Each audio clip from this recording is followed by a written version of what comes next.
Hey, welcome to Guitar Knobs, the guitars, gear, noise, and nonsense podcast, hosted today by these knobs. Tony Dudzik, Pick Guardian.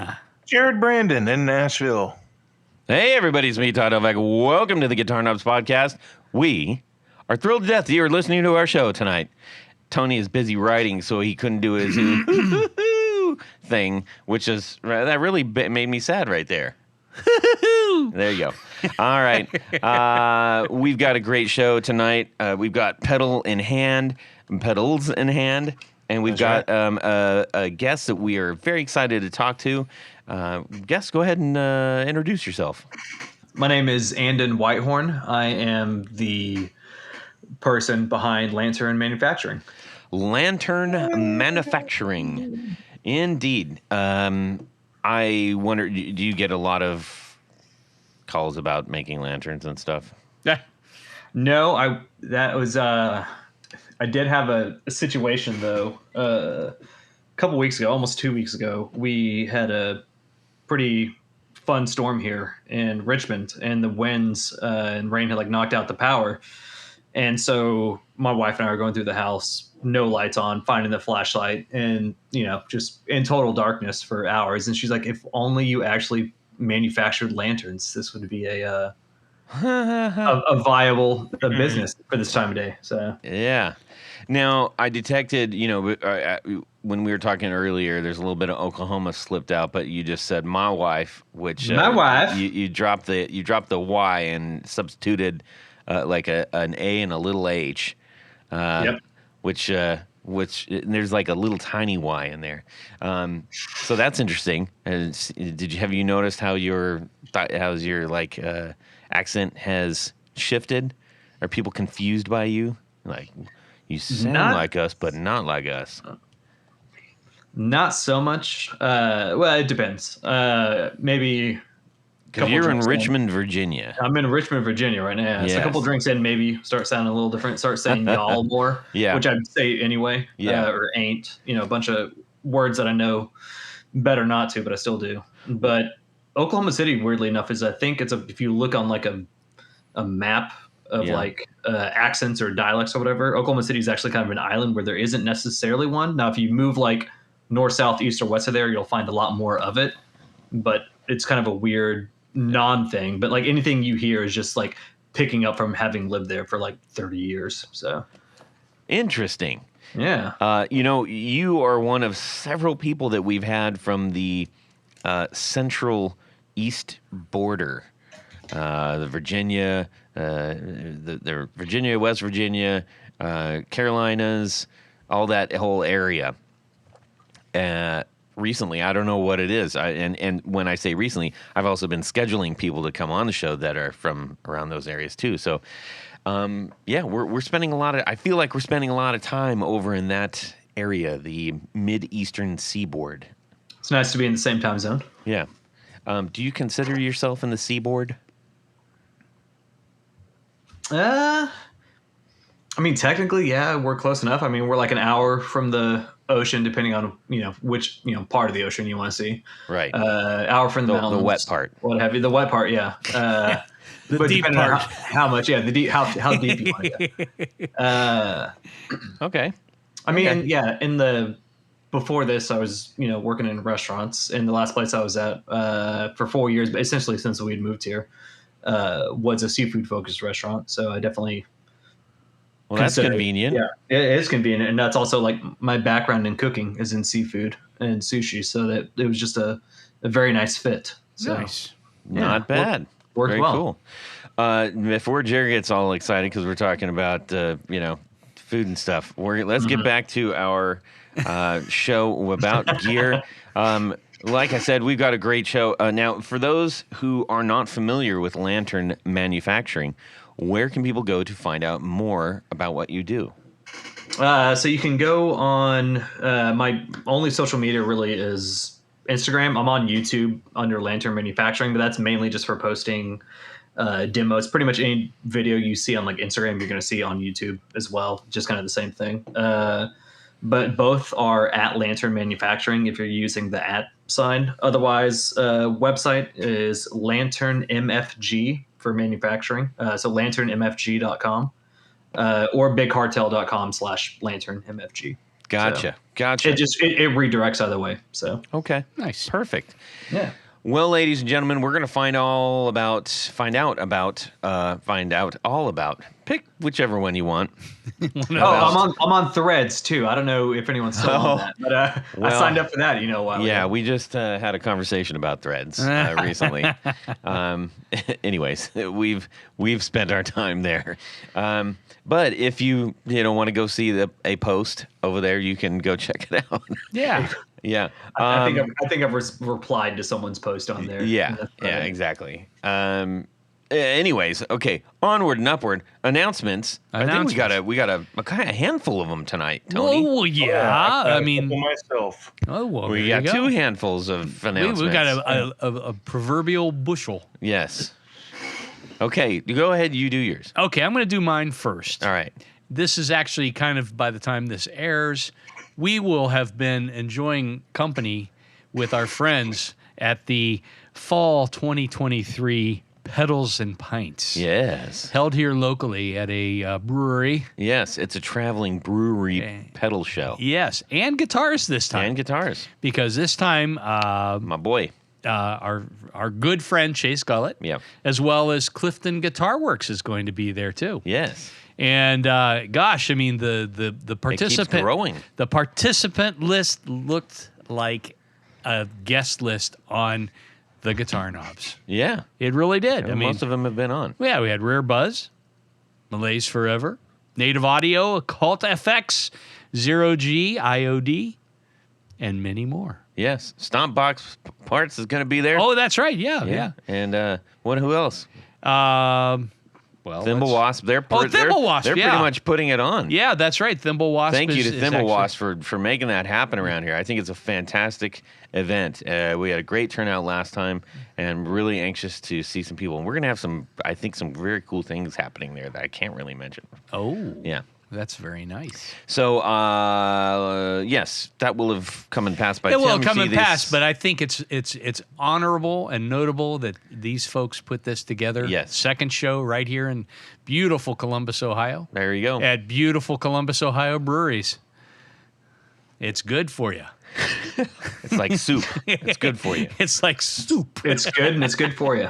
It's like cold soup. All right, Jared, I'm going to do one because I have two, and then you can jump in and we'll make a my announcement sandwich. Okay, how about that? Have at it. Yeah, how about it? Have it. So we recently had an episode, I believe. Well, it was like 2 or 3, but anyways, we talked about the Satanic Panic. That happened in the 80s. All the talk shows were, all the parents on the talk shows with Donahue and everybody were Tipper Gore. Scared to death. And Sally Jesse Raphael was wagging her fingers at all the evil heavy metal people. And I actually we asked for feedback and we received a whole bunch. And I will say unanimously, and these we got some of the same, but I got a note from Matt Hall, and as well as Aaron Aarin, Aaron H, and they both voted for Hellbent for Leather, and they're like obviously, and Aaron said. The beginning of the podcast, you were talking about the Satanic Panic playlist and Judas Priest and asking what Priest songs, yada, yada. I would add the quintessential Another Thing Coming. And then he said the Hellbent for Leather. So thank you to Matt and Aaron. Those were like two of the first ones in on that. So we got a lot of people voted for those two, which, that makes sense. That deserves to be in there. I still say Judas Priest is not a satanic band. None of them are. That was the whole point. That was the kind of ridiculous point. Not even at that stage that they weren't. I mean, it was like pre-real satanic stuff. Like Venom and stuff like that. That was like Venom scary music. Scary stuff. Anyways, Jared, go ahead. Okay, if you want to go see your old buddy Jared talk about some pickups, go to Sweetwater, and I'm in the videos somewhere talking about Gibson pickups. Nice. So Did you say have nice fun. things about Gibson pickups? Yeah, of course. I was selling them on the show. Nice. Well, I mean, talking about I them know. with Don Carr. Yeah. That was a really good time, and You did a They good have job on that. oh, you saw it? Nice. Yeah. They have a heck of a facility over at Sweetwater. So if you're ever driving through there, or Did you see your cousin? near there, my niece, Your and she niece. was actually in Columbus, in Ohio, when I was there, Oh, that's right. That's right. which was weird, but yeah. She planned it that way. That was my second time there. It's an amazing place, so check it out. Yeah, Tony, we should go up there. We still haven't been there. Yeah, it's a quick drive. Absolutely. Yeah, a couple hours. 2 That's hours. all I had. The other stuff I'll do during the thing of the week. The other thing. We could pick up Mikey along the way. Yeah, drop them off at the Exactly. 7-Eleven. All right. I also want to just do a quick shout out. I had a really nice conversation with a chap down under in Australia. I think Victoria, if I'm not mistaken. I could be wrong. Don't throw rocks at me about that, Bruno. It's Bruno Lobau. We just had a nice conversation over the Instagram internets, and he said, the podcast makes my day. I drive a lot for work, visiting clients, and have listened to all the back catalog. I wait for it every week to come out and save it to my longest trip in the car. Your laugh makes me laugh so bad. So badly? I don't know. Maybe he might have been Syriing this. I'm not really sure. Amazing bunch of dudes you are. Well, man, I love that. Thank you so much. And he also shared his band. His band is called Fireglow. Oh. So you can go check that out on. Do they I think play on Rickenbackers? He does. He plays a Rickenbacker bass. Is it a There you Fireglow go, bass? Tony Balonski. I'm not exactly sure. Oh, it looks like I don't know if anybody else plays. I see a Telecaster and a 335. So no, Okay. unless I don't know. That would be perfect. I'm not really sure where it comes from, but they got a great sound going on, and I just really appreciated the conversation we talked. He actually hit me up about my band, which oddly enough, we're getting a lot of action in Australia. I great. don't know why, but yeah, I'm all for it. So You call that a song? Tony, that was the worst thing you've ever said on You the call radio. that a knife? Yeah, no, I You got get it. it. I got Get it. it. Yeah. You get it? I saw a good meme the other day that was the cover of Crocodile Dundee, and it says, "Now that's what I call a knife," but it's done in the font of "Now that's what I call music." I like that. There you go. Clever. Yeah. Hey, one last thing. Mm-hmm. I would like to give a shout out to our good buddy Michio Murakishi. Oh man. Oh yeah, the thing. Michio. Love The thing that he guy. did. Yes. Yeah. And this will have been, I think, right after the Michio episode.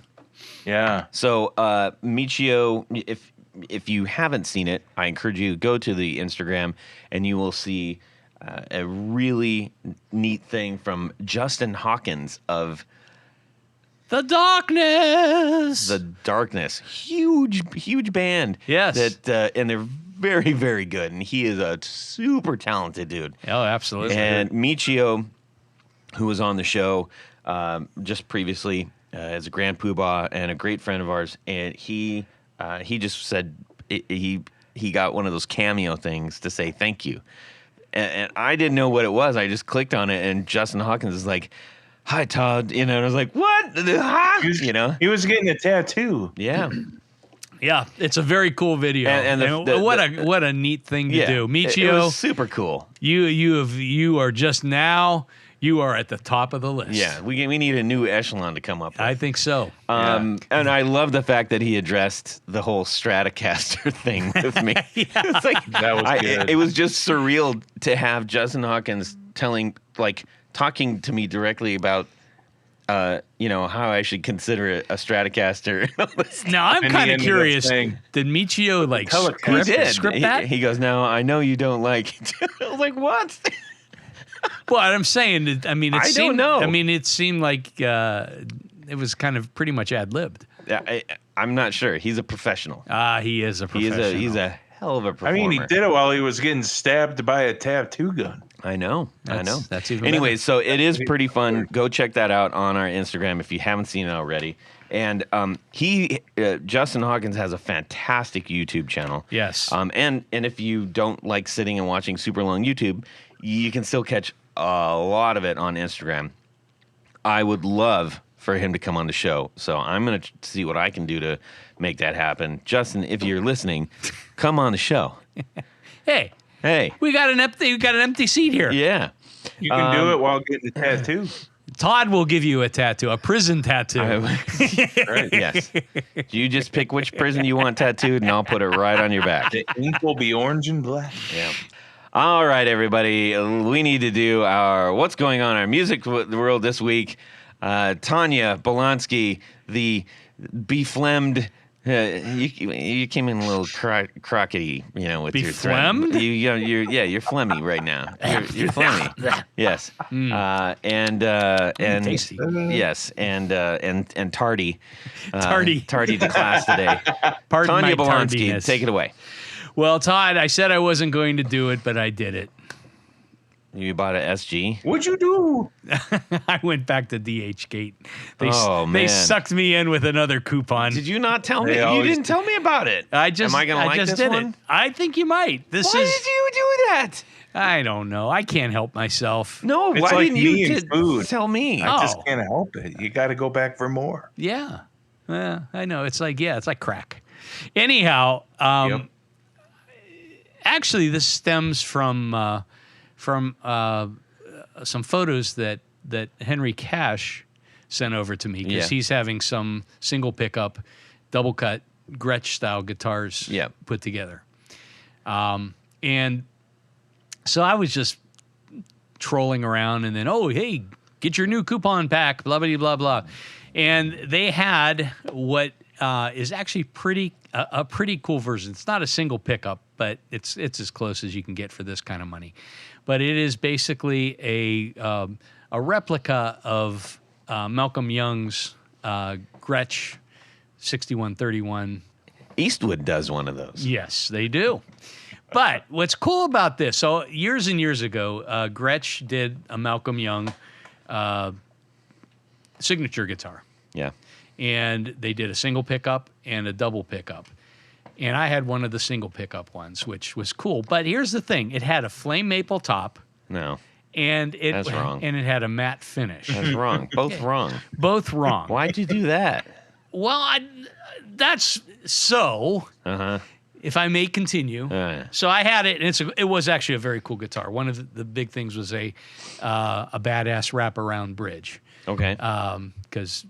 So a brief history, Malcolm had a red Jet Firebird, which is a 6131, red top, black back and sides. And if you go to It's a Long Way to the Top video, the remastered one, you can actually see his Jet Firebird in what was his somewhat original state. Originally, it would have had two pickups. He routed it for a third middle pickup, added an extra switch. There's all kinds of extra holes in this thing. In fact, as I dug in a little further to DHgate, they do offer one that is as close to a replica of the Beast, as it's called, as you can find. And I don't like all the extra holes and things. But I didn't like the flame maple top. Well, this one that I ordered is it's essentially it's a plain top version of what Gretsch offered as a Malcolm Young signature model. This one has two pickups. And, like with all these things, I'll get the carcass or the body in, the guitar in and strip it, all the parts off and put in good parts. And so it's, I'm looking forward to it. I kind of, that was one guitar that I missed. Although I hated the flame maple top with a matte finish. So this one does not have a matte finish, and it has a plain maple top, which I like. Is it black on the sides? No. It's red on the sides, which is wrong, but it doesn't matter. Okay. Well, all right. So I will keep So it doesn't look anything like his actual guitar. Well, it does. It does. It doesn't have all It has those two empty pickups. holes. It doesn't have the empty holes. It's Right. got red sides, not black sides. Right. Okay. What's your point? Why didn't you just get a Strat? You know, Anyways. maybe I will. I'll get the Malcolm Young Strat. Yeah. But anyhow, Very cool. That's how much was said guitar? With shipping and everything, $239. Okay. So not Yeah. very much at all. No, not very much at all. I mean, I'll put some money into it. A pittance. But what's cool about it, I'm a big fan of wraparound bridges, as you Yeah. probably know. I do prefer one pickup guitars, but I mean, obviously, I'll put a second pickup in this one. So I'm confused about that because that's not a wraparound bridge. Well, that's not a Malcolm Young. Yeah, yes, it is. No, it's Look, not. it says right there. Well, that is in its original it's state. $2,500. That was as the guitar was after he stripped the top off. Uh-huh. They had those Hagstrom tremolos on them. Yeah. In later years, he took all that stuff off and put a wraparound on it. Uh-huh. Yep. Yeah, good enough. All right. Well, at least I'm here to help you out with your guitar history, Tony. So Thanks, Todd. let's see. What would I do without you? Andon, how about yourself? What's going on in your music world this week that is not building pedals? That is not building pedals. So I'm part of a vinyl trading forum that's been around for like 20 years at this point. Interesting. In the last few years, I've been running. There's always been like a gear thread every month where people talk about new gear they got, questions about setting something up, etc. How these speakers sound, is this a good price for this, etc. In the last few years, I've been running them, coming up with witty puns for the titles of them for every month. But someone in the thread was putting together a Les Paul, like a double cut, or like a Les Paul Junior style guitar, and they were having issues with the bridge and the tailpiece, and that got me thinking about a guitar I hadn't picked up in a couple of years, which was actually my to preface this, I am cripplingly left-handed, so all my guitars are left-handed, which means I kind of have to take what I can get, or I have to be very particular about the kind of guitars that I get. But I have a Hondo 2 Genesis, which is essentially like a double cut Les Paul that's left-handed, from the Matsumoku factory, which is like a lot of guitars that were made in Japan that of good quality were from this factory or from like affiliated factories. So it's like a 40-plus-year-old guitar. I think 80 is when it came, 79, 80 is when it came out. But I hadn't picked it up in a couple of years, and I had it set for B standard. So half my instruments are in E standard, half are in B standard, so 2.5 steps down. So I have a bass in E standard, a bass in B standard example. But I hadn't picked it up in a while, so I picked it up, started to play because of this topic we were talking about, and it's still in perfect tune, like 3-ish years later. It's been moved between houses, different temperatures and things like that, and it's just in the perfect tuning to just play it in. It's great. Fantastic. Yeah. Even though you're left-handed, I think you're all right. Well, thank you.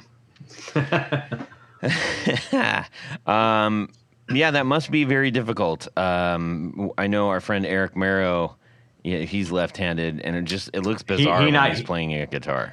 He and I talk a lot about that, actually. So I've got a bass that I commissioned a good while ago that's actually finally coming to me. That is a Gibson G3 work-alike, like a knockoff. Going back to like the Gibson pickup discussion, it even has like Bill Lawrence work-alike pickups in it.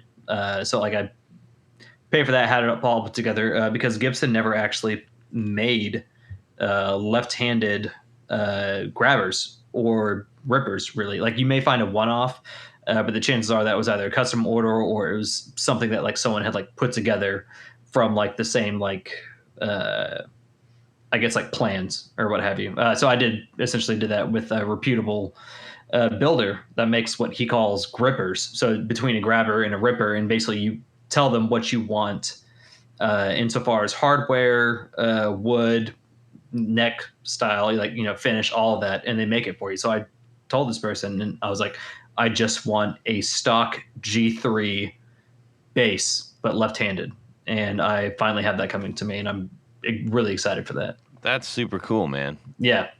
Yeah, those the grabbers and the rippers are going like wildfire right now. They are. It's crazy. For a bass that used to be kind of just eschewed for its cost, or used for its cost as well. Yeah. Jared actually has one that if he ever decides to get rid of, I am interested in. So yeah, it's I see there's a one person in particular, but there's a few other people online as well. But they essentially have like a full working G3, but they've just parted it out and are selling each individual part on like eBay and Reverb, and it's just driving me crazy because they're asking like $200 for like the back plate for the neck, or like the toggle switch is $175, and it's insane to see, and it's maddening for someone that like never even had the opportunity to like get one of those, just to see someone be like, here's the neck, it's $800. Oh, jeez. Yeah. Didn't they do a reissue of that, or was that maybe Epiphone that did one a few years ago? I think they did. I think they did like a grabber. I don't know if it was a grabber or G3. I think it was a G3. I think it was G3. Yeah, because they didn't want to deal with a pickup. But like, there was a grabber reissue at one time, and they did have the sliding up and down pickup thing, and yeah, we're. You probably, I'm gonna guess you probably won't see something like that anytime soon, but I could be wrong. I don't know. I'm not supposed to really tell you anyway, but yeah, but we have done some in the past that, and we did revisit that. All it is, I think Tony, it's just a loose piece of. It's just the way that the pickguard material is structured, and it's kind of tight. So you just grab the pickup and you move it up and down to. Yeah, it's like it stops wherever you stop. Yeah. I don't know if it has spring clips in it or whatever, but I think if I remember right, on the bottom of the guard there are like 2 channels, and then there's another piece that the pickup actually mounts into, and that's what slides back and forth. Yeah. Yeah, but there's enough space that it can go all the way forward. Well, not all the way forward. It's within a defined area. I don't know. I think if they really wanted to do it right, they'd come up with something that you could really dramatically change the positions. Yeah, too cool. Jared, yours is the Ripper, I believe, right? You have a Ripper. Yeah, it's the Ripper. It's got the 2, Bill Lawrence style design bass pickups, and it sounds great. It's got 4 different settings, and I don't know if the settings are correct or not, but you can get some good tones out of this, and plays really well. It's an old vintage bass. The pickguard's cool as heck. I know a guy that did a fantastic job putting cutting out a new pickguard. We've talked about this a lot on the show, where some of the reasons that we're attracted to those, like I think the V,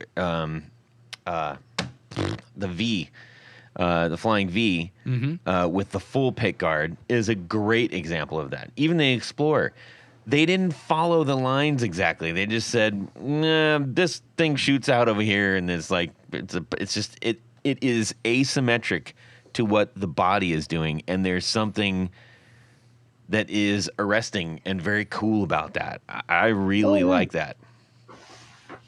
All right. One for the. So there you go. Todd votes yes. Yeah, I like them both. And they feel good. They feel really good to play. I really like yours, Jared. So I'm just saying. Thank you. Yeah, I love this thing. I'm just saying. It's great to have a bass again. Jared. I had some EBOs and EB3s actually, and those are terrible. Gave one away, and I sold one. I was about to say, I think the setups on those things look sick just because they look like a big SG, but I think the setups on those can be kind of a nightmare. I've got a friend I've got a friend that has one, and it's a gorgeous looking instrument, but it's just hell to put together and like to maintain apparently. So there's a guy named Tarman Kelling that does a fantastic job building a replacement wiring harness for EB3s, and so that's what I did with one of mine, and I didn't have any trouble after that. But the switches they used in the 70s, the EB3s were, and they use those switches for other model guitars too, but they just didn't last. they probably lasted as long as they, good for them that they lasted plenty long for Gibson, but now they're kind of just deteriorating and you can't fix the darn things. They're really difficult. I tried to work on and fix one of those switches. Ain't happening. They're very tiny, small, finicky, and those are the first things that go out on those. Those look like a ukulele on Jared. I am so related to like switches and things like that. I have, as a side note, I just sent you all some pictures on your Instagram of the bass that I had built if you want to peep those. But great. As a side note to like knobs and things like that, so I'm getting my dream bass soon, this like G3 work-alike. And my dream guitar that I actually have is a West Tone Thunder. Nice. Yeah, so it is a guitar that I almost had in like 2003, lost out on eBay by like $5. So like it was 230, 235 is what it ended up being. Around 2010, I was able to get one, and it's a dream guitar. Plays incredibly. The pickups scream.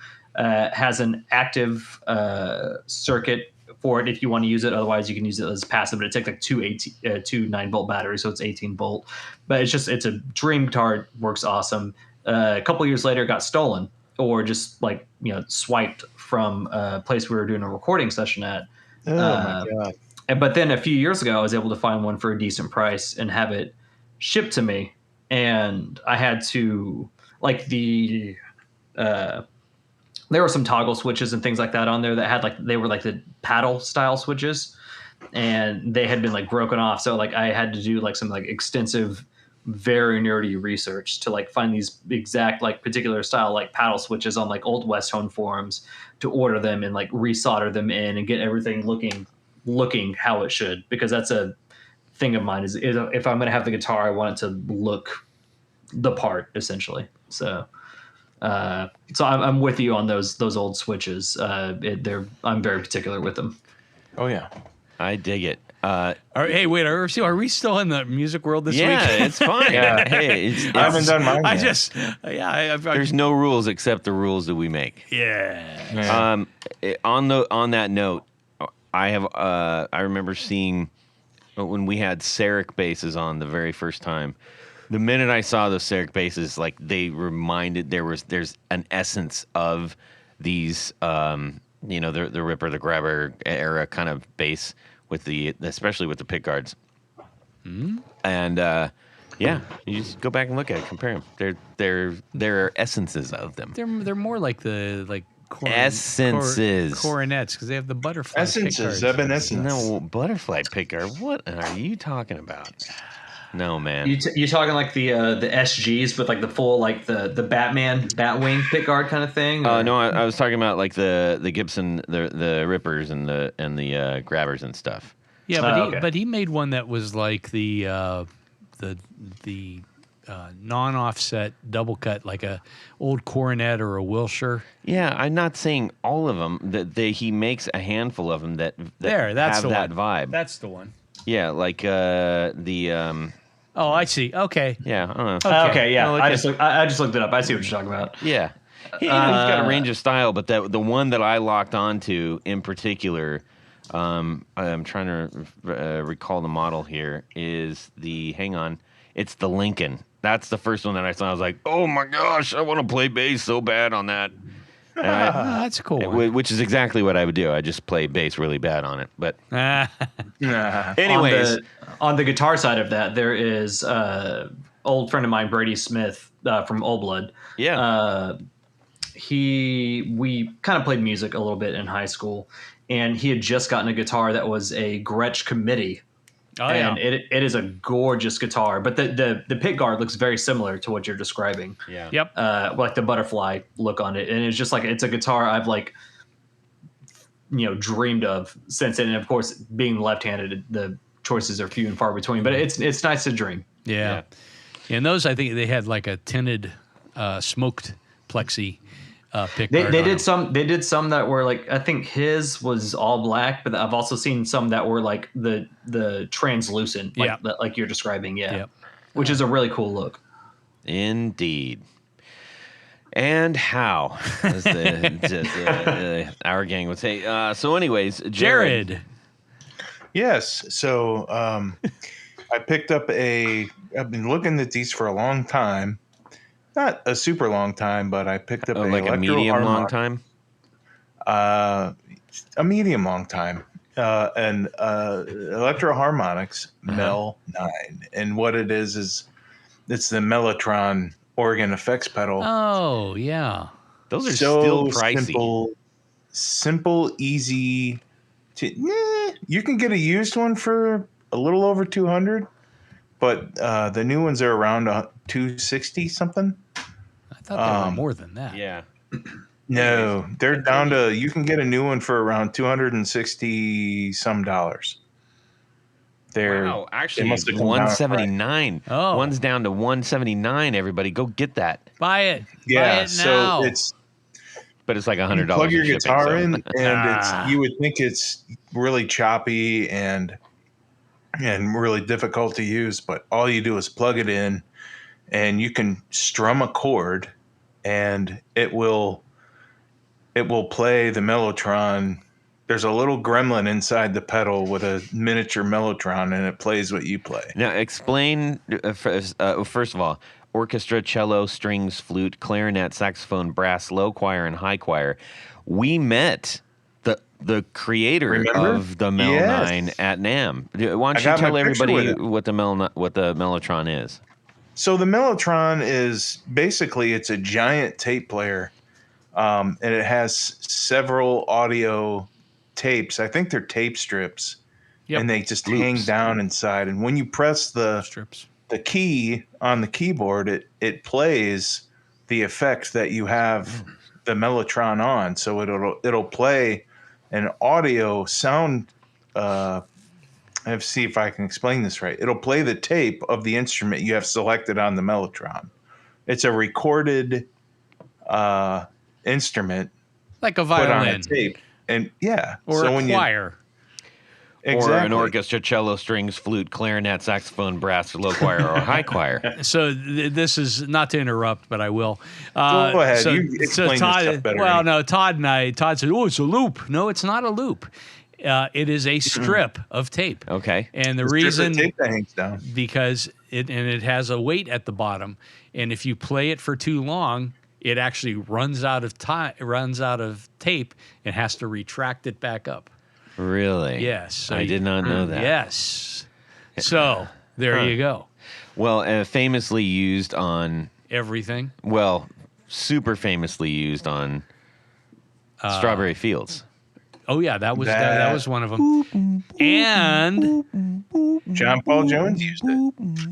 The opening to Bungalow Bill, is actually the very first key on a Mellotron. Interesting. It sounds like a classical guitar thing. Yeah, there's actually a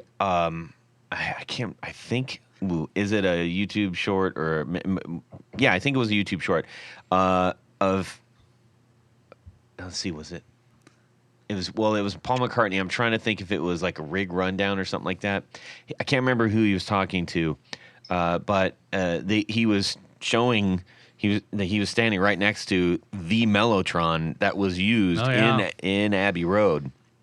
He also has the bells or the chimes that were in Abbey Road studio. And he was just explaining it in a perfect way to understand. Much better than we're doing right now. But anyways, it was cool to meet the guy who actually made the thing. That was really neat. We met the guy, and then I kind of wanted to own a real Mellotron after that, but they're somewhat unattainable and unaffordable. They had it there, and we all like kind of got to check it out. Slobbering over it, but this pedal is the very next best thing. So I got super excited about it. There's another pedal that I bought that we'll talk about in a little bit that I got excited about too. But you mean next time? By a little bit? No, here in a little bit. What? So save it for the next one. We got a show to do, my friend. It's going to be in the show, silly. We'll talk about it then. Exactly. That's what I've been trying to tell you. Okay. Let's get to the show. Yeah. Todd, what about you? Well, I had, I'll keep it short. I had a show this week. It was really, really fun. Lots of new faces in the crowd. And actually, I was talking about this to this gentleman who came with a friend of mine, and he was asking about the guitar that I play. I get a lot of inquiries about Vinny, which is the guitar that I designed with Chase Gullett, and he built the whole thing for me. And so I said, well, hey, come up and take a look at it. And so went up on the stage and checked out and looked at all the details and everything, and we started talking about that. And I said, it seems like you like guitars. You should listen. He goes, I've been listening since the very first episode. And I was like, what? So, Jeremiah, thank you for chatting with me. And it was really great to meet you. And he didn't lead with that one, which was I felt a little embarrassed, but that's okay. It was great to meet somebody. And yeah, he knows the show really well. Oh, cool. So I'm sure he's going to love this one. So thank you, Jeremiah. And we'll see you around. All righty. You know what? Mm-hmm. If you have a great guitar or a real Mel 9, next to it is probably a box of Tour Gear Designs patch cables. Why wouldn't That's you? right. I mean, why not, right? Yes, Yes. as I was testing out these pedals, Yes. I had my box of Tour Gear Design patch cables. It's an essential.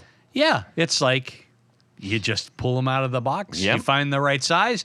Sometimes you have to go from an S shape To a C, or a C, to an S. I found top to the a couple bottom, bottom to the in the top. drawer. I love them. But what's really good about these, Todd? Well, let's ask Jared. Jared?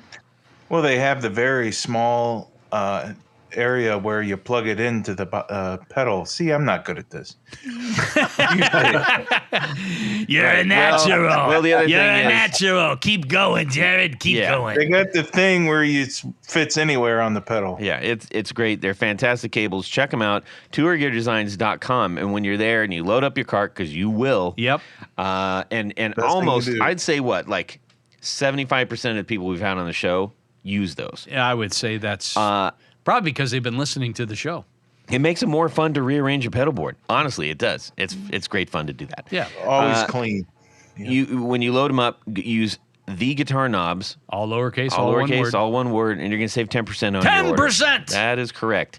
And it's worth it. So, thank you to Tour Gear Designs for sponsoring our Four on the Floor. Jared?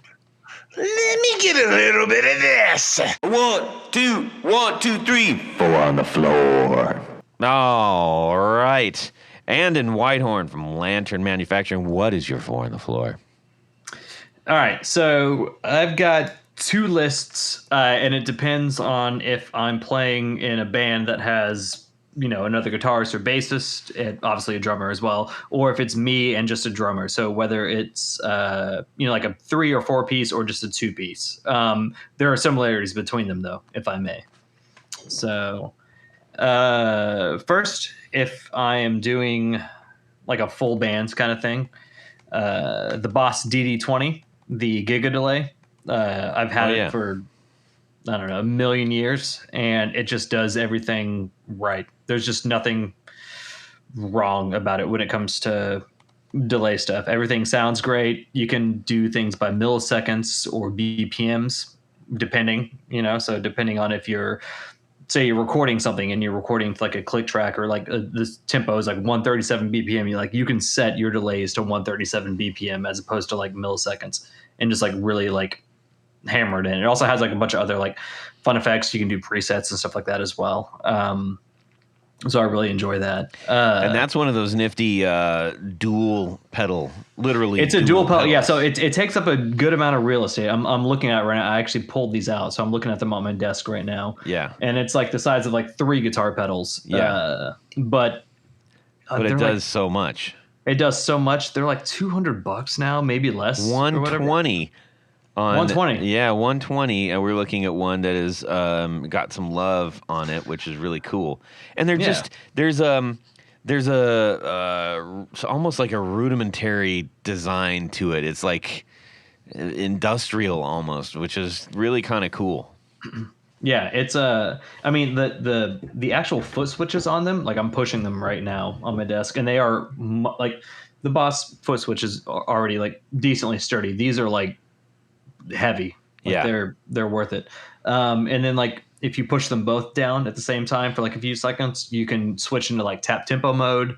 Also, it's got like the tap and tempo buttons on it under the LCD screen. And if you click both of those, it turns on like a backlight, so you can actually see if you're playing like a dark, club or something like that for a gig. It's like Mike Trombley designed these. Yeah, right. It's very clever. Like it's just it's an intuitive thing to use. Like everything just kind of makes sense on it. Very cool. Yeah, and they look cool. There's a old school cool to it. Yeah, I mean they've been around for like 20 years at this point or something like that, I think. And they're still just as usable as they were then. Like I think now they have like the DD 500 and such like that. And I think the DD 200 is the new version of that. I believe of this. Yeah, and it looks sleek. It's like smaller footprint, but it's oddly more intimidating, I think. There's so much you can do with it. It just seems like there's almost like a option paralysis. Yeah. Cool.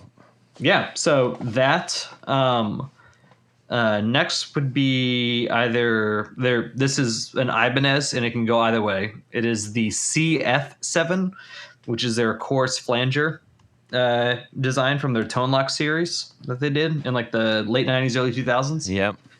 Those are the gray ones that are not particularly good looking.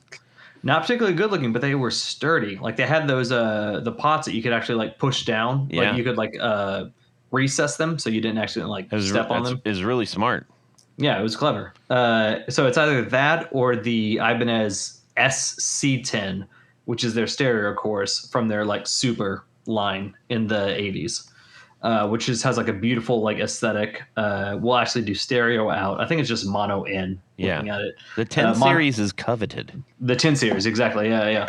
The foot switches, I'm pushing it right now. It's pretty soft, but it is beautiful insofar as color and everything. It's an oddity factor that it's oddity cool.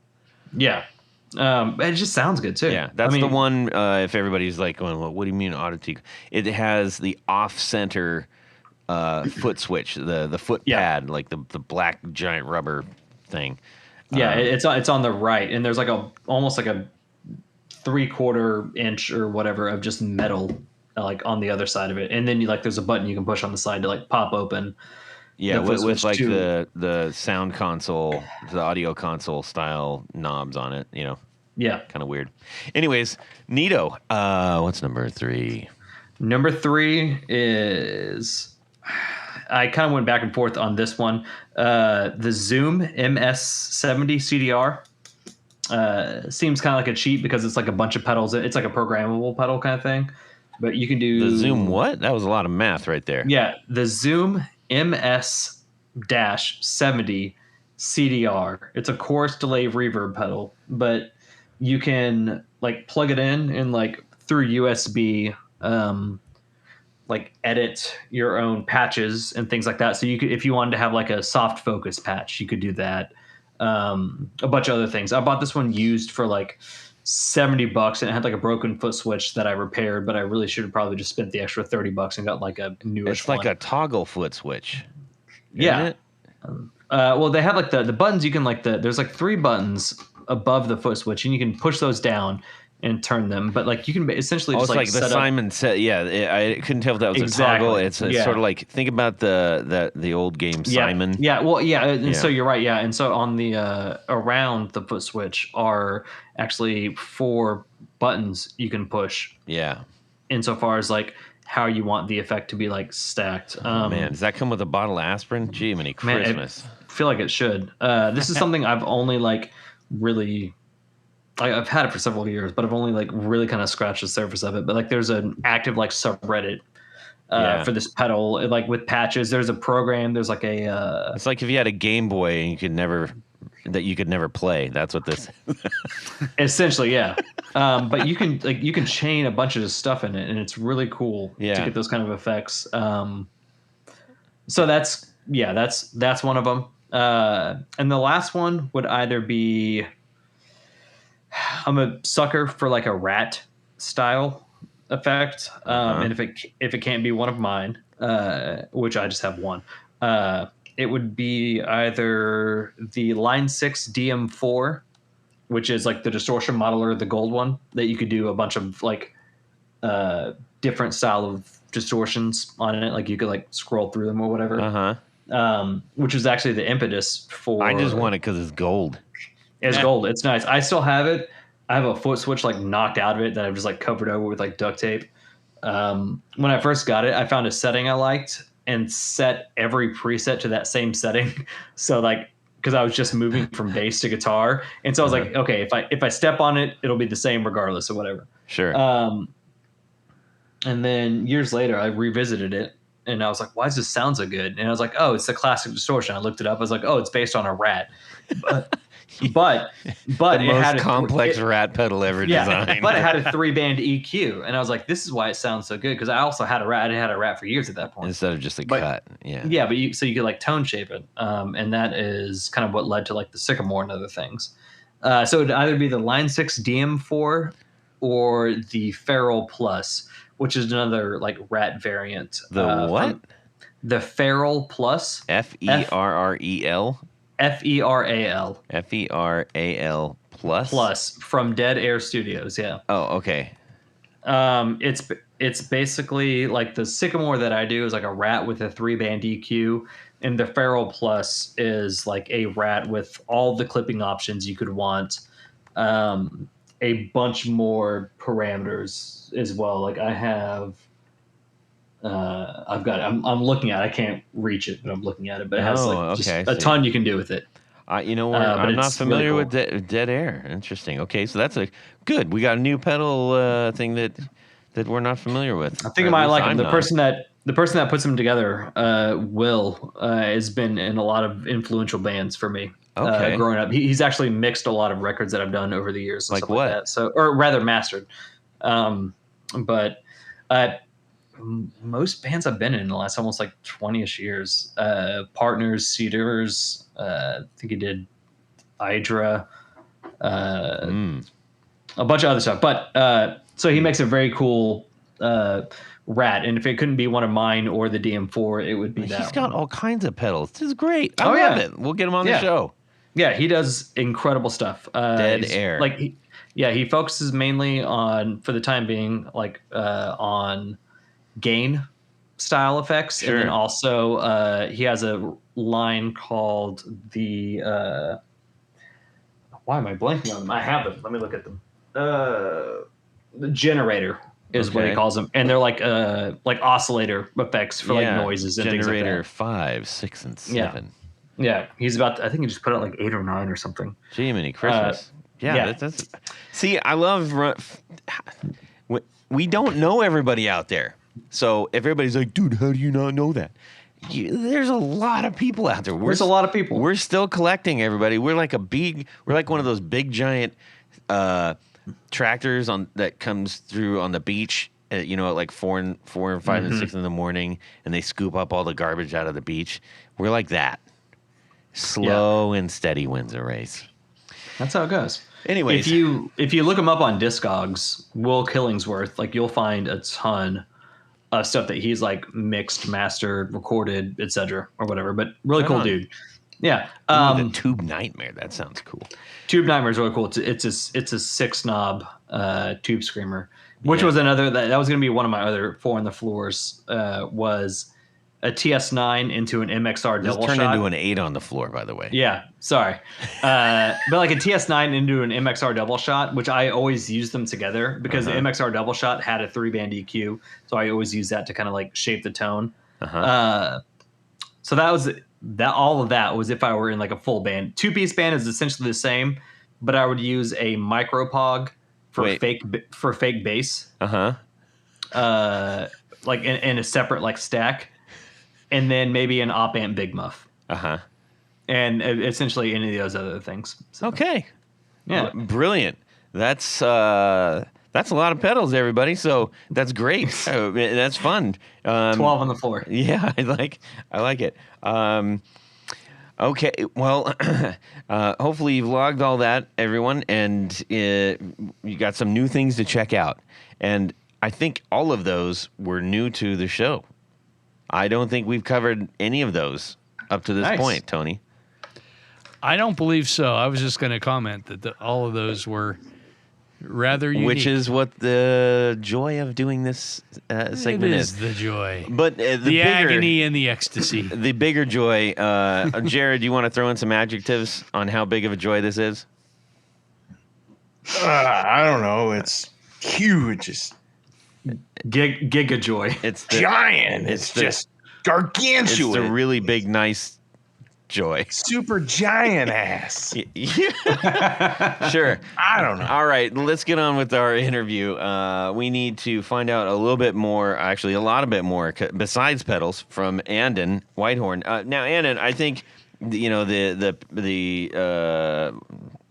elephant in the room is Andon Whitehorn. That is a very unique name. Okay, what's the background on that? So my first name is Christopher. Middle name is Andon. So I go by that. My parents have always called me that. Okay. I've asked them about the background on it. Like the name exists in other like cultures and things like that. Sounds like an Appalachian name or something. It's like Eastern, like European, if you look it up or whatever. Well, by way of Appalachia. By way of Appalachia, yeah. So mountains, basically, mountainous regions. It could have been Landon, but they couldn't pronounce the L. That's actually that goes back. I'll tell you about that here in a second. But like, I asked him, and they was like, "Oh yeah, we just thought it sounded cool," and not knowing that I would have to explain this name through grade school, Right? And Whitehorn too. That's not a common one. No, it's I am a good part Choctaw, so that is where that comes in. Insofar as my understanding, but with the Andon thing, I didn't learn until like after high school. I was like, I can just say it's like Brandon without the B and the R, and that's just that much easier. But like before that, it would be like, "What's your name?" Like Andon. They're like Andrew, like Andon, Andy, Andon, Anton, or it just took a lot of work to get to where I am. Yeah, so you stuck with it. Instead of going to Chris. Yeah. That was, instead of going with Chris. We see how your decision process works. Just call me Chris. Yeah. My parents are like, well, there's a lot of Chris's, and we liked Chris, but we want to stick with that. But we wanted to give you another name, and then that's what happened. So, well, there you go. But at least they didn't name you Amy. That would have been even more confusing, I suppose. I would have to explain a little bit more. Yeah. But Andon is also... In Japanese, it's the word for a four-walled, like a paper lantern, like those that you see, like maybe like standing around or whatever. Like it's like a style of lighting. It's also a style of like a system for like procedure in like factories and things like that, where if it's like green light's good, like red light is stop, yellow light, whatever. But that's where the name lantern manufacturing comes from, is just because it's another meaning or another like word from a name, I guess. I don't know. Okay. Very cool. Okay. Yeah. I feel like you're in a lot of different Reddit groups. Well, not as many as I'd like. I'm just painting a picture. Yeah. That's fun. I have been on there for like 15 years. Well, you sent us the white oak pedal, which is a dual fuzz, and with a blend. With the blend, that's the thing. Blend. Yeah. So I've mentioned before, I do like a blend knob. I admittedly was a little, I guess I almost said no when I saw dual fuzz, because I've played a couple dual fuzzes before, and it's just sort of. It's just a big mush kind of thing. Sure. That can happen. It's very fair. But the way that you were describing it and the way that I heard the sound clips, I was like, wait a minute. Hey now. I think this could produce some pretty cool sounds. So you sent us the white oak and we checked it out. And Tony, Yes. You have your rig. What'd you run this through, and what'd you think? I was running a Les Paul Jr. with a P90 into my Vox AC30 or AC15. Where do you have a Les Paul Jr.? I've got more guitars than you know. Hey, sheesh. Yeah, it's a Les Paul Jr. Okay. TV. Hey, Yeah. all right. And I like Through an using AC30 hand wired. AC15. Oh, 15. 15 hand wired. Okay. And this, I'll be a self-admitted non-fan of most fuzzes. But what I did like about this is that the blend knob really, I think it gave it a little more dimension or a little more fine tunability. I'm assuming that each of the channels has a different, maybe one's a germanium and one is silicon. Well, I bet he's going to tell us all about that. Maybe you can tell us about that. Just go on with your description. He'll color the pages later. What I like to do now, some people like to turn their fuzzes all the way up, and to me, it just starts to turn to mush. In my particular, one of my test modes when I'm testing a fuzz is I'll roll the tone all the way off, and then just see what kind of buzzy sounds I can make with it. The tone on your guitar? Yes. Gotcha. So, that kind of just gives it that certain tonality. Yeah. But I like that yours has tone controls for both channels. Yeah. And I like the fact that it's not necessarily, I don't believe it's stacked. So in other words, channel 1 doesn't cascade into channel 2. He's going to tell us all about it. Okay, Todd. Let me just tell you about your pedal. Here's how it works.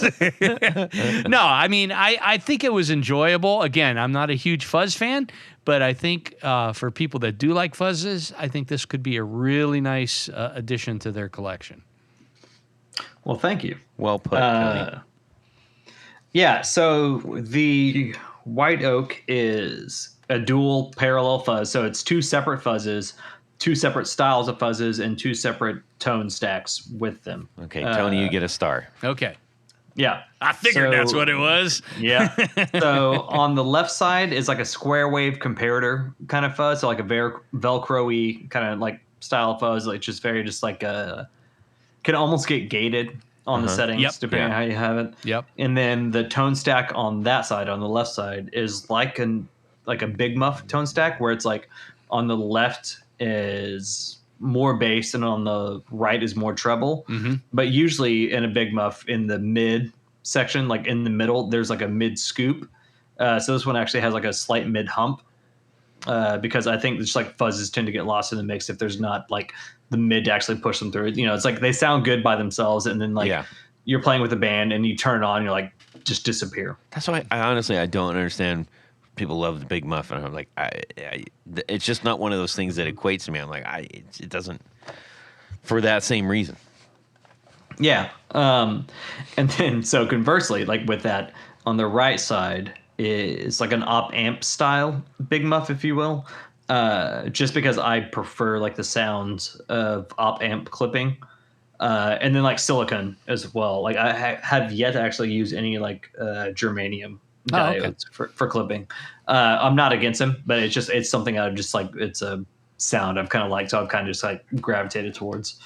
So the right. So both sides are op amp. Both sides are op amp, but both sides are like separate styles. Okay. Of like the fuzzing. So yeah, like I said, like the left side's like a comparator style, to where it is like really like riding on like the sputtery Velcro. Sputtery Velcro. If you do it right, you'd have to really kind of starve the voltage, which you not necessarily like can't with it. But like the actual like the gain knob actually controls like how much voltage is going into the op amp on that side. Okay. And then the right side, like I said, it's like an op amp Big Muff, but the tone stack in it is just something weird that I had found when I was breadboarding. And I'm sure it's been done before, but basically where if you have it all the way counterclockwise, it's like a very thin, thrashy, like trashy kind of sound, like, and then as you turn it up, it gets like super burly. So it almost like isolates a mid frequency and then opens everything else up as you turn it. Yeah.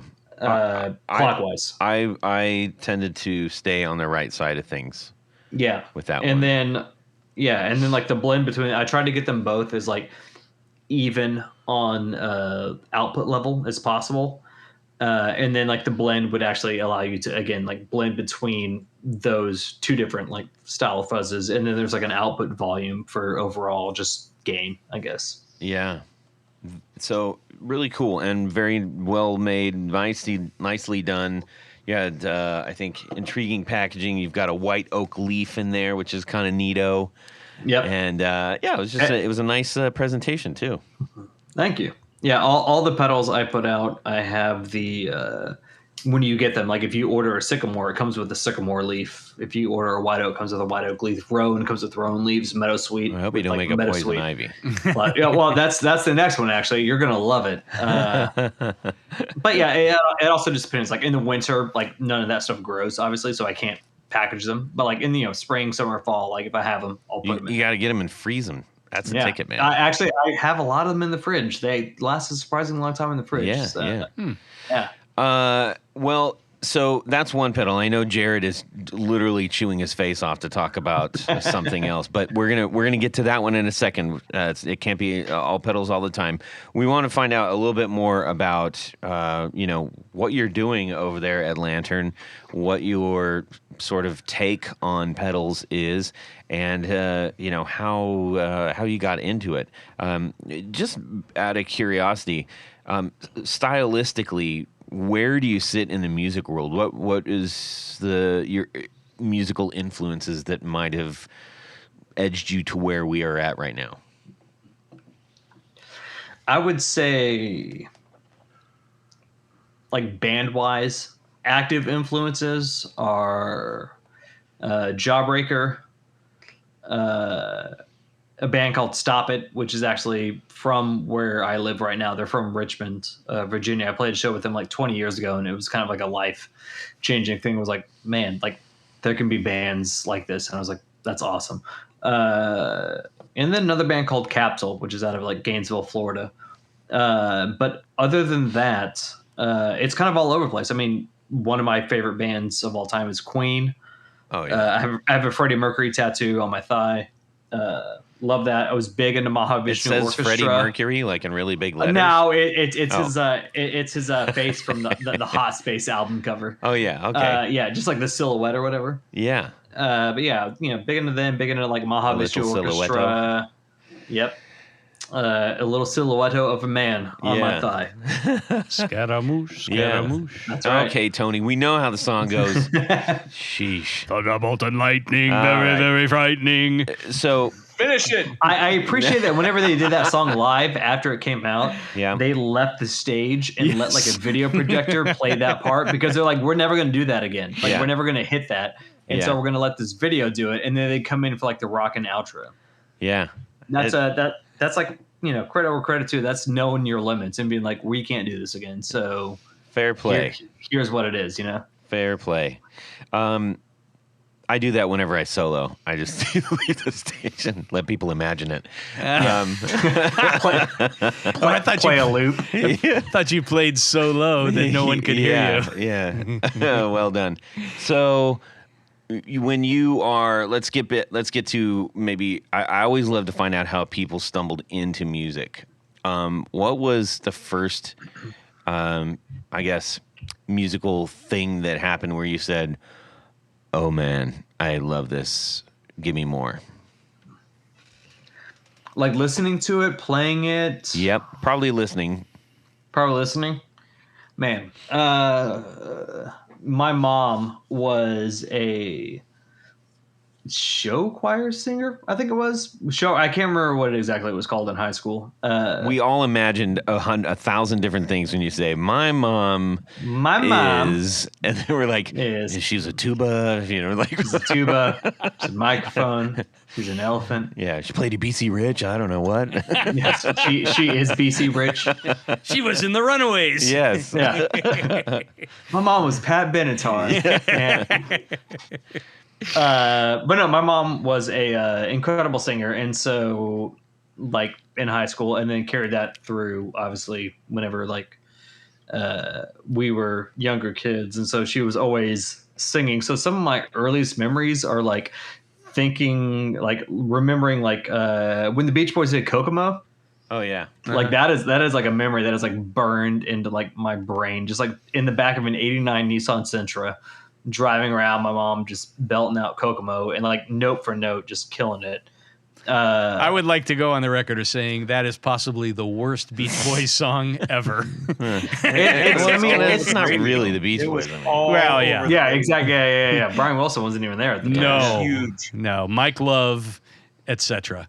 Yeah. Need I say more? Yeah. But continue with your song. I'm sure your mom did a wonderful rendition. Yeah. She did. She did a great job on that. My dad was also a musician. He played bass. And yeah, Cool. I'm just sit in the back seat of a car, listen to music, I guess. Yeah. Okay. cool. Was there any particular guitar-related band that made you start to feel like you wanted to play guitar?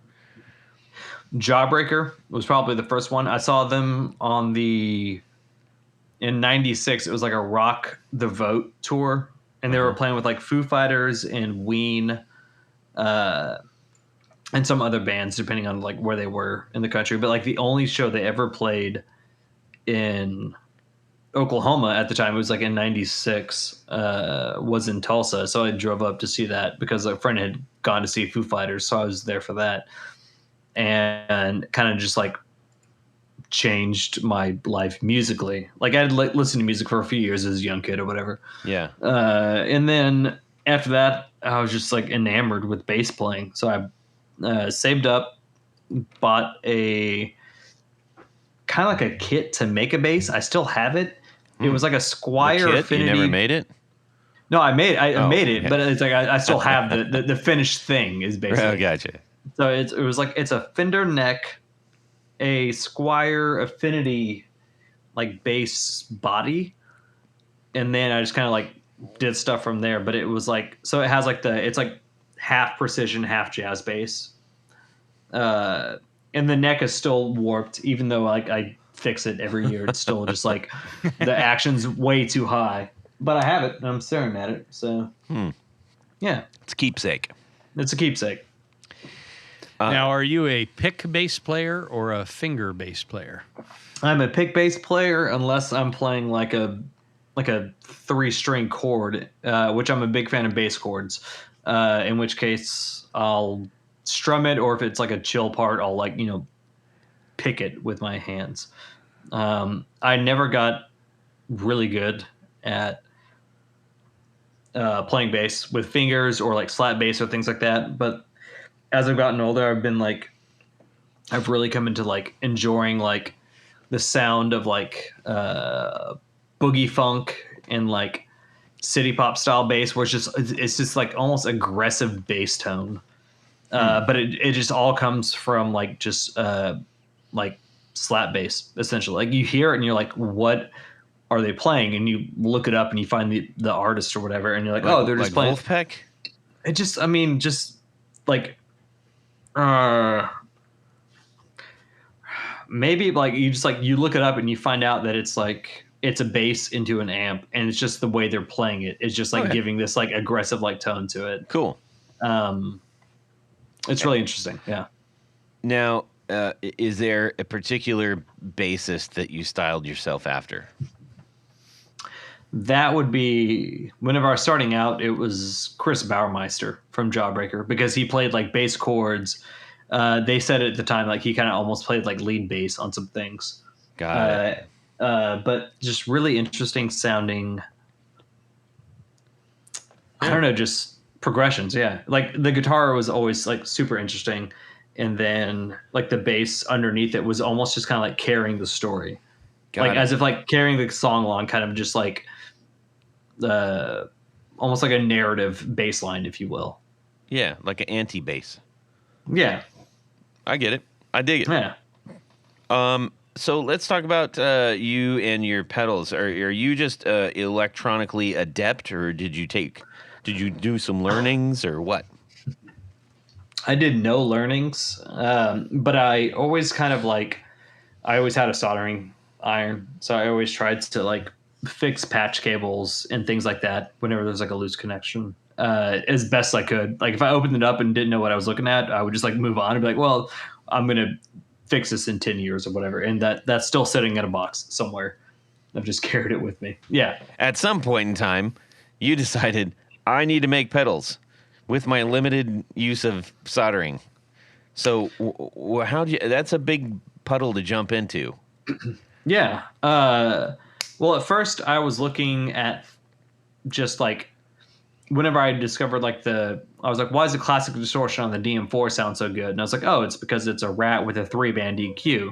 So I started looking at boutique guitar pedals, so just like any guitar pedals like that you could search for that were actually like Rats with 3-band EQs. And I found some, but they weren't being made anymore, and they were going for like $300 on the secondhand market. So I was like, well, I could like maybe build this or whatever. And then of course I spent a lot more money diving into like building this thing, and then that kind of just snowballed into building pedals. Gotcha. Okay. Now, when you started making these, we have the overwhelming majority of people that we have on that are building, especially pedals, are like, I had no idea what I was doing. What are some of the things, we have a lot of builders of all stages that are listening, home builders, musical people that like to just tinker and do all the things, and of course loads of full-time builders like yourself. What is one of the things that you would pass on as advice, starting out advice? Or just some really cool trick that you're like, you know what, this is the ticket. I mean, the internet exists. It is there for us to learn from, and pretty much any question you have is probably been asked by someone else. It's not often that you find something that is a truly unique situation, or at least not like applicable to what you're doing. So Googling that, there's a lot of resources online for that. There's like DIY stomp boxes, there's free stomp boxes. There's some subreddits for it that might be decent, depending on how you lean. Mm-hmm. But yeah, it's all out there, and there's Discord channels as well, Instagram, all that stuff. So basically, just like don't be afraid to reach out, ask people questions, because they were all where you are or where I was, what have you, mm-hmm. At one point. So, No. If anyone's seen farther, it's because they've stood on the shoulders of giants, is the saying, I think. Yes, I love that saying. Right? Yeah. And it's so applicable in life. It's there for us. Let's talk about what are some of the choices that you've made in your pedals. You've got 4 in your lineup currently, correct? Yeah, and I've got a few more I'm trying to get out in the next 6 months or so. Okay. So I'm switching to this full time. They're all kind of centered around like some like key components or key like blocks of circuits. Okay. But all of my stuff is done essentially with conventional like parts that you could like basically find decently like readily accessible, like the Meadow Suite, which is a dimensional chorus. It uses like 4 chorus lines. That is based on the PT2399 delay chip. It's like an echo delay chip. Not really meant for chorus, but if you treat it right, you can use it as such for like a higher, longer chorus kind of thing. Okay. But like all of that stuff is out there. And so like basically what I'm trying to do is like try and find ways to either replicate or not even replicate, but like play along with effects that are out there right now, because like DSP is like a very big thing when it comes to pedals and like programming microprocessors and like having things be just so, and that, which is like incredible. And like I love all the effects that people are doing with these. Like there's a lot of companies right now that do things that are like, you know, like that have like an analog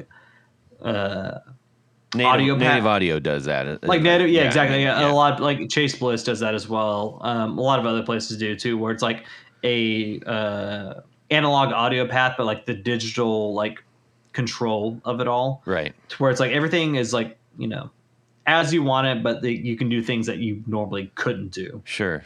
With it, and my idea is to just try and find old chipsets or like ICs or things like that that can maybe do those things from back in the day, and like applying them in novel ways to do such. Like I just recently found a way to do like a shimmer reverb, which is very much a DSP process, where it's like the back of the reverb just like is an octave up, so it gets an octave up and an octave up and an octave up as it feeds back. And I found a chipset that I could do that actually does like pitch shifting in real time with no lag or things like that, which is, I guess, technically also DSP, but it's from the 80s, you know what I mean? But it's like a 16 pin chip you can just like plug in. So I have a lot of fun and enjoyment in finding those things that may have been used for like one effects, and then you can maybe like see like, well, if I can suss it out, what can I really do with it? So now you're I'm getting kind of a vibe based on some of your pedal choices, and even how you went into specifically the first circuit where you're like, whoa, I really like this, can I do it? Which was the rat setting on the Line 6 pedal, which is your Sycamore pedal, which is, I think, the one that Jared got. No, I got the Rowan. Okay, we'll get to that in a second. So by Sycamore, he meant Sycamore, Rowan. yeah. So I'm trying to paint a picture of like, what can people expect from Lantern as sort of a general entry. Most pedal builders kind of figure out a way like, this is my island, Sure. And what I actually really like about that, especially the story where you have the Sycamore, which is essentially that setting, but just in a single pedal. Is that accurate? Yeah, I mean that was basically, I was like, why is this pedal, or why does this sound so good? Figure out why it is, and it's like, okay, how do I make this, a single pedal instead of like the space of like 3 or 4 pedals that the DM4 would take up. Right.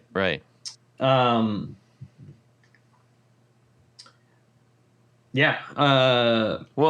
So on the Sycamore, you've got a 3-band EQ, which I think that is one thing. There's obviously we all the love for the Rat is out there, and there's so many variations, and that's okay. Make as many variations as everybody wants, because we'll still want them. But I can't recall necessarily seeing a 3-band EQ one. It's usually people stay with the cut because that's kind of like the Rat thing. So this is very intriguing to me, and I don't know that I would have picked up on that without that story, which is really, that kind of helps me into this. Sure. I had seen a couple of boutique builders that were making Rats with 3-band EQs. But most of the time it was just like a Rat with like clipping options, or like the Roots mod or things like that, or Roots, however you pronounce that. But with this, it just seemed like it just opened it up so much more, because like the Rat itself just sounds, it's a classic sounding pedal, right? As Line 6 like labeled it on the DM4. It's just classic distortion. It's a rat. Right. But the fact that you can just like, adjust it a little more, just really kind of just, I don't know, tailors it. And then like with it, you can do so much. Like there's like with the Sycamore, for example, like if you were to kill like the distortion, like turn the gain all the way down, volume all the way up, you can use it as like a 3-band active EQ. Mm-hmm. But you can also just like tailor it just right to where you have like a very like low gain rat sound, which gives you a very like Midwest, emo Midwest, sure. indie, whatever kind of sound, where it's just like it's a very tailored effect. It almost sounds like it's like an amp on the edge of breakup. And if you're playing like a solid state and you don't have like the fact that you can actually, push the tubes into like breakup territory, that could be something useful. Yeah, for sure. I think one thing I also like, these are affordable pedals, but not into the land of like, these are cheap pedals. They're not. They don't feel like it. They don't play like it. But they're not, they're accessibly priced. All right, Jared, you picked up a Rowan, if I'm not mistaken.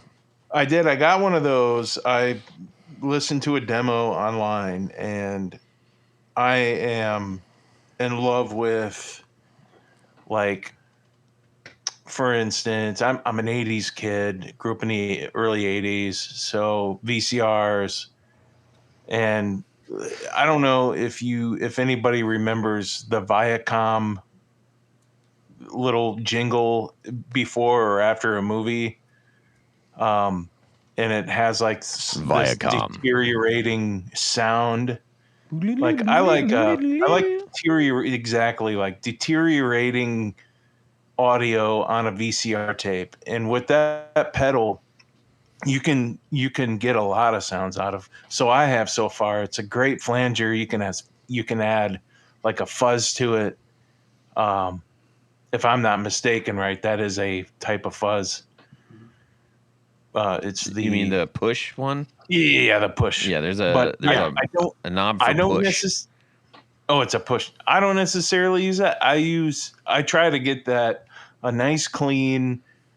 But when it just starts to deteriorate a little bit, when I say deteriorate, it just kind of sounds flubby, and it's, you know what I mean. I love that sound. It reminds me of the early '80s audio technology with videotape that has been recorded over and over and over and over again.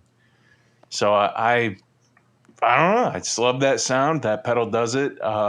And when I got it, I ripped the thing open, plugged it in, and immediately turned on a couple of different YouTube videos and watched where the dials went. And it's really, really easy to use. All you have to do is cue into a video and listen to someone else use it. If you don't want to try to find the thing yourself, it's a lot of fun to use, and I get a lot of use out of it. Cool. That's been my experience so far. Can you enlighten us a little bit more about the Rowan? It's got a ton of effects. So this isn't your average flanger. Flanders? No. Oakley dokley. This isn't your typical Nothing flanger. at all. Yeah. That's why I like it. It goes to me, and let me add this one more thing. It just Sure. You can use the knobs to just go beyond what a flanger does. That's what I love about it. Yes. Yeah, and that's the like the delayed chipset that's used in that was meant for basically like coarse and above kind of things. But if you treat it just right, you can kind of get like some like flange sounds out of it. So it's kind of like a high flanger in that respects, but it will do all of that stuff. So the idea with the flanger was I never really wanted to do a flanger, and I was almost kind of dared to do it again by Will from Dead Air. I had like just picked up like BF2 from Boss. It was, which didn't work, and now it does work, thankfully. But like, I like appreciated like the sound of like flange, like, had its place. And so I was like, well, if I'm going to do this, I'm going to try and put everything that you can get out of like any other flanger pedal within reason into it. So it can do flange, it can do chorus, it can do kind of slapback echo sounds. It can do a reverb sound if you set it in the right parameters. Yeah. But you can also do inverted flanging. There's an invert knob to invert the modulated signal. And then there is a foot switch to engage the like zero mode, I guess, which basically takes your dry signal and puts it through a delay that's in time with the modulated delay signal. So you basically have through zero flanging. So if you're inverted, you'll hear the like choppy, like cutting out sound of like actual like flanging. And then if you don't, you'll have like this super lush sound almost of like tape flanging kind of, if you will. But it also has like a push knob on it, which is actually funny enough, a set gain rat style circuit that just like you can blend in, because like flangers love harmonic content, or they love like gain before them to give them like harmonic content to like filter through and out. And so that's what gives you like those big like jet swoosh wavy sounds, is to have that kind of effect. Jared, when we next time we connect, I gotta try that one out, because that one it sounds like a super versatile. I shouldn't say a versatile pedal. A versatile pedal says I can do whatever I make it what I think it needs to do. Bring some time with you, because it's a lot of fun, and there's a lot of effects on it. But this feels like this is gonna open up things that you may not expect that you even know you want to do. That's exactly right. I dig it. So, Andon, it has been a delight learning about all of these pedals and your approach to things. It's really fun. I think you've got some great pedals out there, and I encourage people to go check them out. And you said you have a couple new ones that you're working on? Yeah. Do you want to leak any of that information, or just wait? Oh, absolutely, yeah. Okay. I'm happy to do so.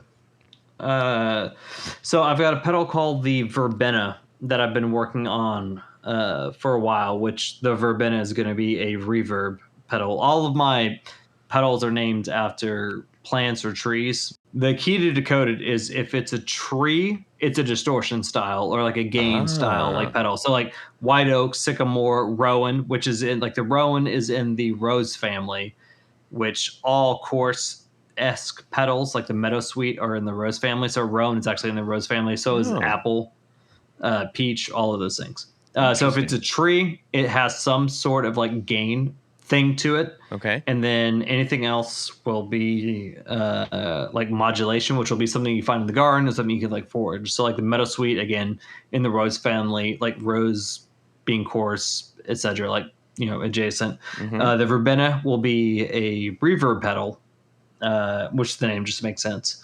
But it is a reverb pedal that will have a shimmer. That's really cool. Yeah. And then I have a phaser that's going to be like a 12-stage phaser called the Marigold that'll be coming out. That'll be like a family of pedals. So will the verbena. And then other than that, I've got another pedal called the Black Pine that I'm working on. So white oak, black pine. Rather than a dual fuzz, it'll be a dual like distortion style pedal. So it'll probably be like kind of closer to like higher gain distortion that you can like blend between them. That's all very, very intriguing. And I love, see, now you're opening up the story for us a little bit more, which I love. Yeah. That's great. Yeah. Well, very cool. We will be looking for those. And do you have a newsletter that people can jump in on or anything like that? Not at the moment. I need to get on that, actually. I need to do that, and I need to do like a mailing list. So yeah, I guess that's what I meant. More of a mailing list. So hopefully in the next week or so, I'll be putting something like that together. I've been putting it off, and I need to just do it. So, well, let's say, for instance, this will be out at that time. So go sign up for the mailing list, everybody, and you can get the news for that. All right. Well, we are going to fire up the old El Camino, Tony. And Hey, nice. yeah. Whoa, got a little water in the Carbon. I think there's carburetor some there. carbon. Yeah, Carbon in there. some carbon in the Gotta carbonator. blow out the carbon on Yeah. the highway. Yeah. All right, we're gonna swing by and pick up Jared, but we got a little bit of a detour because we're swinging over to Lantern because he has the good stuff for us. And Let me start him out. yes, go ahead, Jared. Ladies and gentlemen, this part of the show is near and dear to my heart because I get to sing a little ditty that goes like this. Did he? Would you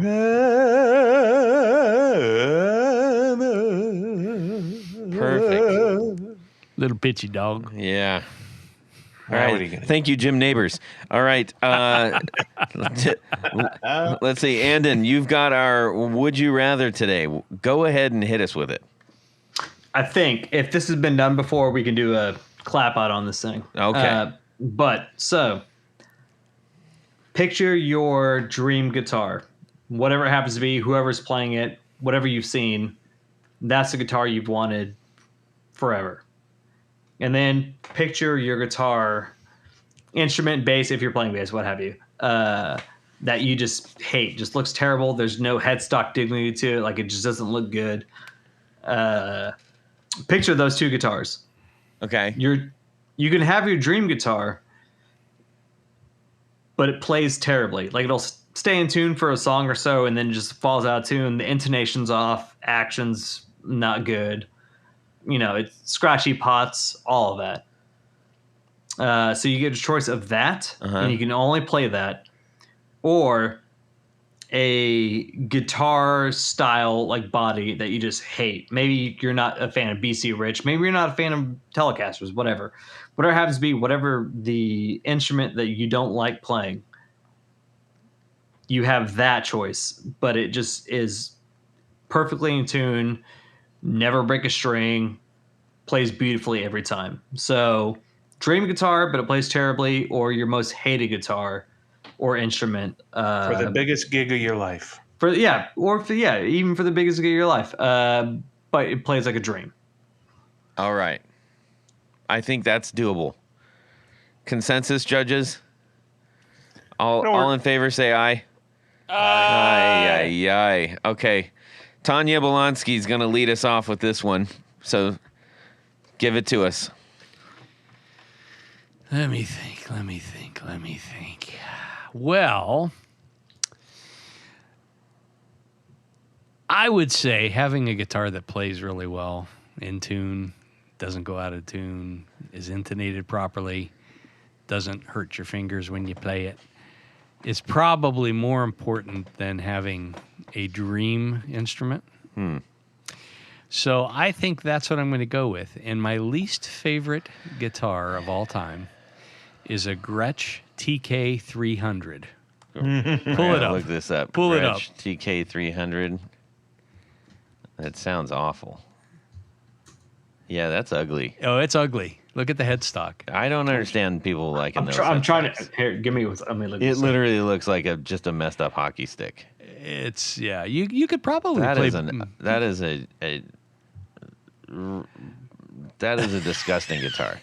I mean, it makes that even hell the yeah. pickguard. It makes Yeah. absolutely no sense. Yeah. That looks like an old like Tasco, however you pronounce it. That just like warped. And We have melted. determined it's Tasco, like Yes, like Seiko. Seiko. It is Tasco. Okay. Now This goes back to a discussion that we talk about a decent amount on this vinyl trading forum I was talking about, where like a guitar may look cool, but if the headstock sucks, it just has no like dignity to it. Yeah. So it's just like, oh, the body's great, but it has no headstock Like the dignity. Burns And- guitars. Exactly. And this is like this is something with zero headstock dignity. Yeah, I also Insane. have an issue with PRS guitars. That headstock, I've owned several PRSs, and the headstock, I can't take it. I had for a while. I had a Schecter Diamond Series something or whatever. Because again, being left-handed, you can only get what you can get. Right. Looked terrible. Played like a damn dream though. It was incredible. It was the best playing guitar I think I've ever owned. Yeah. So yeah, I'm. That's what I'm going to go with. I think that TK300. That's TK300. It's All right. Gretsch's grossest guitars. All right. And that's and as long as it plays well, hey, I'll make it work. Perfect. All right. Let's see here. Go to Jared. Jared. I'm trying to figure out what guitar I really don't like. It's not easy because this is super difficult. What about It's an Ovation Breadwinner? Those are actually nice guitars. Yeah, okay. I got my dad has an Ovation that I have now because he's gone. So I like those guitars too. I don't know what to do. I guess. How about a BC Rich? To pick one. What's that? What's the finish on the fenders that looks like old crack paint in it? Oh, yeah. We talked about it like 6 years gosh. ago on the podcast. It's just the totally ugly blanked out. green or cream color. Antigua. Antigua, yeah. So that would be. I like Fender. I love Fender. I mean, don't get me wrong, but it would be. But you like Gibson better. I'm more of a Gibson guy, but I love my Fenders. I really love my Fenders. And whether I worked at Gibson or not, which I do, Okay. If you would have asked, I would have said the exact same Okay. thing. It's Okay. established. You're fine. So which model of the Antigua? So a Jaguar Okay. Antigua, because they you just don't get enough oomph out of the bridge in those, in my opinion. But if it played super well, I would probably just have to go with that because, if it's set up good, it's set up good. That's just the way it is. And that's what you would want to play at a gig, or else people are going to remember how terrible you sounded. Well, there you go. Ta-da. All right. So you're going to have a good playing Antigua Fender. Yeah.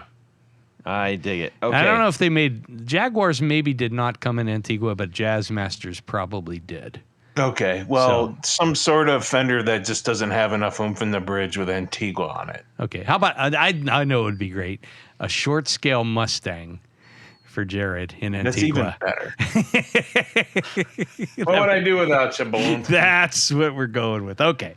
Yeah. There's a style of Fender offset that is like it's not a tornado, or maybe it's like a tornado or something like that. Mm-hmm. But it's in that family. Tornado. Yeah, exactly. It almost looks like that Gretsch TK300 we're talking about, where it's just like it's almost too offset, and it just does it like nothing just makes sense on it. Yeah. But Antigua, I do know, is actually the finish of the bass for the bassist of Jawbreaker, Chris Bauermeister. He had an Antigua bass from Fender. So there you go. Sorry, pal. no, that's fine. That's fine. Okay, Andon. So what is your choice? I'm going to go, again, being left-handed and taking what I can get, I'm going to go with the guitar that looks terrible and plays great, because I have at one point owned a PV Tracer that I bought for like $250 that played incredibly with like a Floyd Rose like bridge. I actually like those. That you can actually no, the thing is I don't hate that, but what I'm saying is like if you're going into that area, yeah, those were American made, I think, weren't they? Yeah, they were solid. The heavy metal-y type. Yeah, and you had to like tune on the actual like bridge, because you tune up and then like they'd lock it in and then you'd micro adjust. Yeah. Okay. Good choice. All right. What about Dudzik? Well, Strat? Yeah. So the one that I wouldn't want, especially, is Todd. Don't you want the rainbow of tone? I don't. I don't. I want the. I believe it's the Strat. The Strat. The Strat with I think the it lock. just says Strat on the printed Strat head on the headstock. With a locking nut. Well, of course you get. get. Of course you all gotta that, have that. Terrible stuff. Yes. So that would play beautifully, like David Gilmour himself would kiss that one goodnight before he goes to bed. I have two of them. Yeah, well, that's good. And in its place, I'm going to take an old basement find, an old Gibson Les Paul Jr. and it's probably gonna have a slightly warped neck. It's gonna have this one does. Tony's shaking his head. I'm just trying to make it sound beat up. Okay. It's gonna have scratchy up, pots. rusty strings. Big I'll put nice baseball- strings on it. Big baseball bat neck. It's gonna be unruly, but I'll be able to rock it. Okay. Yeah. That's what I'm doing. I knew you were going to do that. Yeah. Wouldn't you really rather have a Strat? No. Anyways, that was a fun one. Thank you so much, Andon. I appreciate you coming through with the Would You Rather. We need to say a great big thank you to a handful of people. Oh, yes, we do, Todd, because at this point of the show, we love to thank a special group of people. These are our executive producers. Now, That's right. An executive producer makes this show possible. How do you become one? You head over to patreon.com/The Guitar Knobs and check out a couple different levels in which you can participate, become a sponsor, a patron, a hero of the podcast. Each level comes with some very nice thank you gifts. But as an executive producer, there's one thing more. I'm wondering if Jared knows what that is. You get to have your name read on the thing. Your name read on the thing, so that's what I'm going to do right now. So special thanks to these executive producers: Moon Guitars, Vader and Pedals, John Halverson, Rick Calhoun, Trevor Gunberg, Elad Mizrahi, Mac D, Richard Kendall, Mark Garton, James White, Justin Jones, Anthony Gemolero, Bill Gola Guitars, John Esterle, Anthony Lathrop, Stefan Lamb, Michael Senchuk, Ken Sayers, Doug Christ, Darren Gregory, Tom Brazen, Rusty Sneeden, Ralph Gottschalk, Don Kloss, Gregory Randall, Brett Hogarth, Eric Hemmer, Stuart George, Michael Furman, James Bell, James Romer, Cameron Pampas, David Tyndall, Trevor Ellenberg, and Christopher Logan. Right on. But wait, Todd, there's more, because There's more. we have a special group of executive producers. We call them our Grand Poobahs. That's right. And we're gonna name one of our Grand Poobahs an Uber Poobah. An Uber Pooba. An Uber Poobah. Yeah. So special thanks to these Grand Poobahs: Tommy Manasco, Ricardo Iguareda, David Kaminga, Brandon Wound Pickups, Hex Matos, Bob Crouch, Jack Cadian, Sam Jett, Tyler Rhines, LSJ Music Company, John Williams, James Pennington, Adam Johnson, Steve Keys, Cody Foster, Science of Sound, Brian Robison, Jonathan Jerusik, Corey Nigro, Michael Van Zant, Tim Nowak, Jonathan Daly, Martin Cliff, Sean S. David Poe, Billy Spitfire Unlimited, Congregation Gear Demos, Paul Van Eppinger, Von Eppinger, not Van Eppinger. Right. And we keep wanting to say Van Halen. Paul Yeah. Von. German, not Dutch. Yeah. Scott Sullivan, Great Lakes Guitar Pickups, Matt Hart, Enrico Fernando, and our Uber Poobah, Michio Murakisha. Joe Murakishi coming in hot this week. Woo! All right. Thank you guys so much. As we always say, your contributions keep this moving. And we would encourage you, if you've been thinking about becoming part of this illustrious list, we would love to have you. And great gifts, ahoy. So we have more things we're going to be giving away very soon. And please do. I'll just say that. Now, let's see. Andon, we need to let people know where they can go get these wonderful pedals of yours. You can find them online at Lantern MFG, as in MFG, short for manufacturing, .com. So lanternmfg.com, or on Instagram at Lantern Manufacturing. Fantastic. Tony, how about yourself? Head over to pickguardian.com. Check out some of the wares I have available. But by and large, what I do is custom work. So shoot me an email. Let me know what you need, and I will take good care of you. Fantastic. Make that guitar actually yours. Yes. Jared? Send me a message, ask me questions, or just talk about your favorite guitars. Jared.allen.brandon on Instagram. All right. You can shoot me an email, todd@theguitarknobs.com, or DM me, which is probably a better way to do it, on Instagram. And we would love to hear from you. Give us your would you rathers. Share the thoughts that you have on our recent episodes. And also, please go check out the Valentinos. We're about to drop more music, and we're hot, very hot, very hot. Yeah, moving and shaking. Especially in Australia. Yeah, and you can get it anywhere that you can stream the stuff. And also, go get yourself a stomper. If you've got yourself an HX stomp, protect those knobs and get a stomper. Go to flinteffects.com.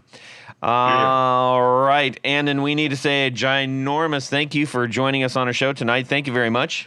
Thank you. Thank you for having me. I appreciate it. Everybody go check Lantern Manufacturing out and have a fantastic week and subscribe. Yeah. Have you ever heard of a persimmon tree? Oh, I love persimmons. Yeah. So I had a persimmon tree. Do it long enough, you can only keep up with your body so much, and then it starts to kind of fight you. Yeah, I experienced that with my early jazzercise video career. Oh, yeah? Oh, I love persimmons. Well, Tony decided to join us. Howdy. He was waxing his thighs. A persimmon tree. And I think it was kind of like modeled off of the oh, there's Jared. What are you doing? Two persimmon trees. It's technology on my Bluetooth like not working. No, boogie. Persimmon tree or That is my Mellotron. You got nice. You got a Mellotron? Oh my gosh. Yes. Polanski? That was Yes. a fairly lame introduction. Okay, I'm going to do that again. Yeah. I've got a persimmon tree in my front yard, and lightning hit it. Oh, man, you should talk through it. Yeah, no, he'll just put it in his mouth. That's a melodica. It doesn't taste like a Mellotron. Persimmon.